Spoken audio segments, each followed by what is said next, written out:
Less than 2% of business in Kenya today is taking place online, according to the Chief Executive Officer of Jumia Kenya.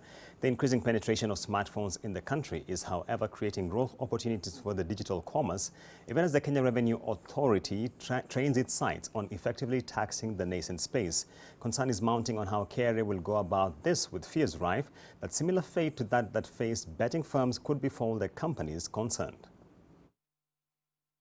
The assenting of the Finance Bill 2019 into law by President Uhuru Kenyatta last week meant that the Kenya Revenue Authority is legally entitled to begin the implementation of the digital tax, targeting additional revenue accrued from the digital marketplace. But as the taxman looks to mint millions or possibly billions of shillings from the nascent sector, one of the renowned players in the space is urging caution in the implementation. What's important is that there's a real engagement between private sector and government. There's a delicate balance between maximizing tax revenue in the short run whilst building the tax base for the medium run.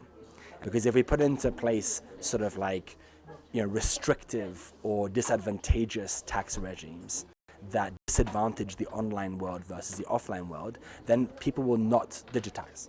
Then the SMEs will not go online. The proliferation of smartphones coupled with affordable and increased internet penetration have meant that more Kenyans are now trooping online retail shops, even as KRA sources for a system to monitor online transactions. I'd say 1.5% of business today in Kenya is happening online.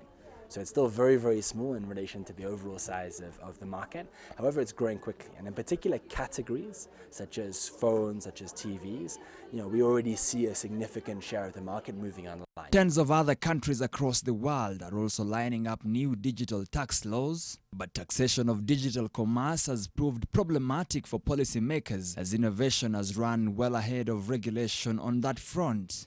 As for Jumia, the taxes set to come into force do not portend all doom and gloom. The e-commerce industry will be 10 times bigger in 5 years if we support it, if we help it grow.